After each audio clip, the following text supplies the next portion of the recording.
Les joueurs du Real Madrid ont enfin reçu leur dernière BMW, mais il y a un petit problème. Mais attendez. Mais est-ce qu'il a son numéro de péage même? Il fait quoi?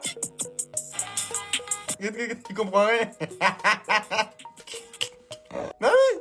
Lui, il est refait. Il a sa petite nouvelle BMW, tranquille. Il est bon, heureux. Il va ramener ça à sa famille, il va amener ses enfants à l'école. Lui, vous le connaissez déjà, il est très gourmand. En plus de finir toute la Yaska du club, il a pris les full options, il est en train de vérifier. Mais lui, on a dit qu'Ilan, c'est l'aspect marketing. Mais chacal, il ne comprend rien à tout cela. Laissez-le sur le terrain. Lui, il est bon là-bas, là, sous le carré vert. L'année dernière, déjà, vous l'avez gâté. Il cède pas le permis. Il s'en cache pas, il a dit, le code, ça me fatigue. Toutes ces histoires-là, c'est pas son truc. C'est ça, tu fais avec la trésorerie du club.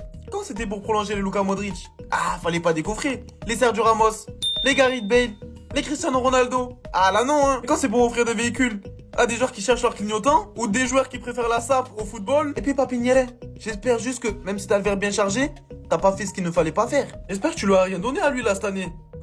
L'équipe de la semaine en Ligue des Champions vient de sortir les amis et Kylian Mbappé a aussi remporté un prix. Donc ici les amis, comme vous pouvez le voir, c'était les nominés pour le trophée du meilleur joueur de la semaine en Ligue des Champions. Les nominés étaient Kylian Mbappé, Erling Haaland, Rasmus Højlund et pour terminer Hoj. Bien évidemment les amis, c'est notre cher Mobutu qui remporte la mise. Grâce à son triplé face à Almaty, il a donc été élu meilleur joueur de la semaine. Et ici les amis, nous avons l'équipe type de la semaine en Ligue des Champions. Au goal les amis, on retrouve le gardien de Galatasaray, Ugurkan Sakir. En défense centrale, on a Dyer de Monaco et Gatti de la Juventus. Au poste de latéral gauche, on a Nuno Mendes, logique. À droite, les amis, on retrouve le grand Dumfries. C'est tellement bizarre parce que lui et Nuno Mendes ont la particularité d'avoir tabassé un certain club. Je me rappelle plus trop de leur nom. Bref, ça va sûrement me revenir après. Au milieu, les amis, en double pivot, on a Sabitzer de Dortmund et Odegaard d'Arsenal. Au poste d'ailier gauche, on a Hoj qui était parmi les nominés pour le trophée du meilleur joueur de la semaine. Et à droite, les amis, on retrouve Nicolas Pepe qui est en pétard en ce début de saison. Ah oui, Tina Trump le réussit bien. Il n'a jamais été autant en forme. Et pour terminer, les amis, en pointe, on retrouve notre cher Rasmus Højlund qui a d'ailleurs été auteur d'un doublé lors de son dernier match avec Naples. Et les deux buts ont été offerts par le même joueur, Kevin De Bruyne. À ses côtés, les amis, on a notre cher Kylian Mbappé, le meilleur joueur de cette semaine en Ligue des Champions. Lui aussi, en ce début de saison, il est juste trop en pétard. Bref, je sais pas ce que vous en pensez, mais dites-moi ça en commentaire.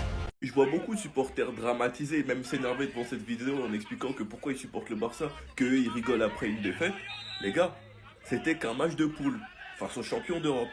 Certes l'équipe B, mais une équipe qui est mieux structurée, une équipe qui est plus forte mentalement et un coach qui sait ce qu'il doit faire. Un coach qui a une tactique parfaite. C'est qu'un match de poule les gars, on reviendra plus fort.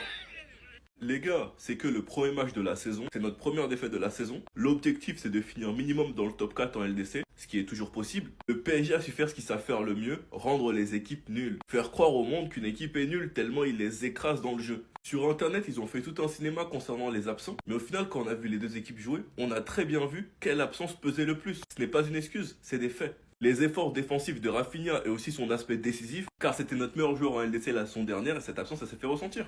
Garcia qui nous rassurait, qui nous a même sauvés face à Newcastle, contrairement à Tech qui à chaque fois qu'on tire sur lui ça rentre. Cette absence là aussi elle s'est fait ressentir, je suis désolé. Quand Olmo est nul dans un match, la solution c'est Fermin Lopez. Fermin Lopez absent, cette absence là aussi elle s'est fait ressentir. Et un coach qui contrairement à Enrique n'a pas eu de couilles. Enrique n'a pas hésité à jouer Mayulu et Mbaye, alors qu'il avait Kangili et Gonzalo Ramos. Tout comme Flick aurait pu ne pas hésiter à jouer Dro. Et il a préféré garder Olmo, sortir Pedri, ensuite faire rentrer Casado, Bernal. Enfin bref, j'ai rien compris à ces changements. Enfin bref, et la grosse erreur d'avoir favorisé Koubarsi devant Araujo qui fait un meilleur début de saison, ou bien même Christensen que je trouve pas assez respecté. Enfin bref, le PSG a montré au Barça que malgré leur absence, ils sont beaucoup plus rodés. Enfin bref, sinon vous les gars, vous en pensez quoi? Ramenez-vous sur Snap Instant, on dit. Vous savez pourquoi je mets cet homme en photo aujourd'hui?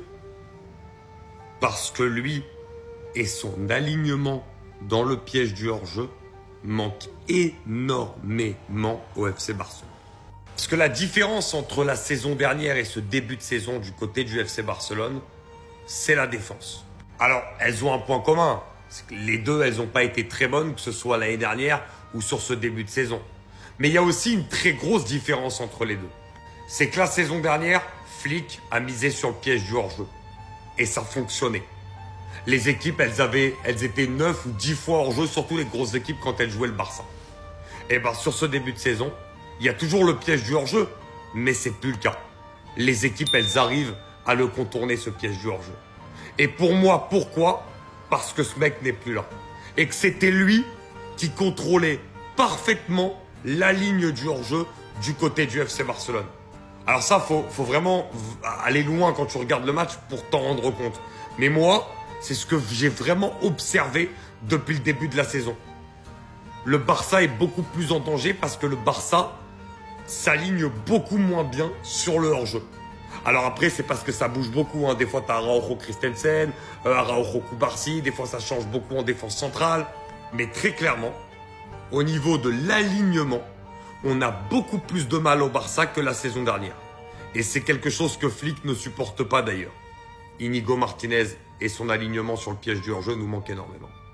Une supportrice du FC Barcelone hier soir, les gars, lors du match Barça-Paris Saint-Germain, elle était totalement choquée des supporters du PSG. Donc elle a dit c'est totalement inacceptable que quelques milliers de fans fassent plus de bruit que nous. Il y avait 2600 supporters parisiens contre plus de 40 000 supporters du FC Barcelone et on n'entendait que les supporters du PSG. Donc cette fan du Barça ne pouvait plus de voir les supporters du PSG mettre plus d'ambiance que tout simplement du côté de Montjuïc.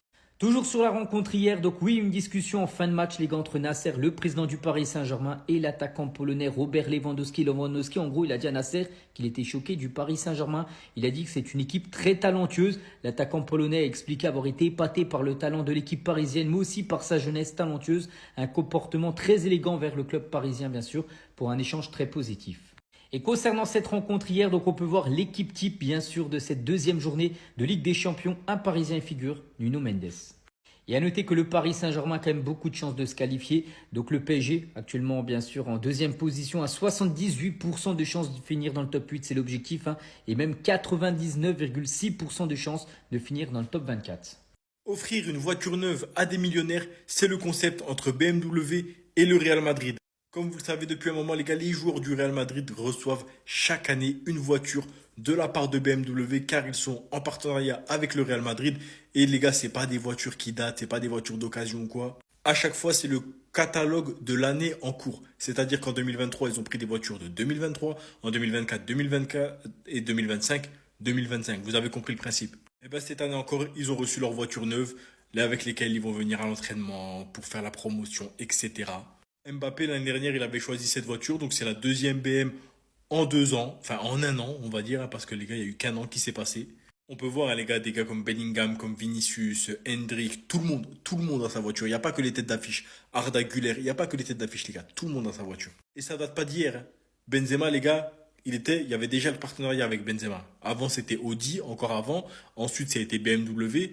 Autant vous dire, les joueurs qui ont fait 10 ans au Real Madrid comme Benzema, ils ont eu 10 voitures, minimum.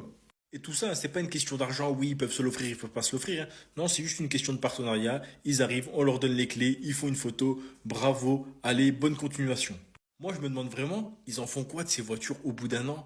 Quand voilà, le partenariat 2025, il est terminé et que là, tu as ton nouveau modèle de 2025. Qu'est-ce que tu fais de celle de 2024? Parce que eux, ces voitures-là, ça les intéresse pas plus que ça, tu vois.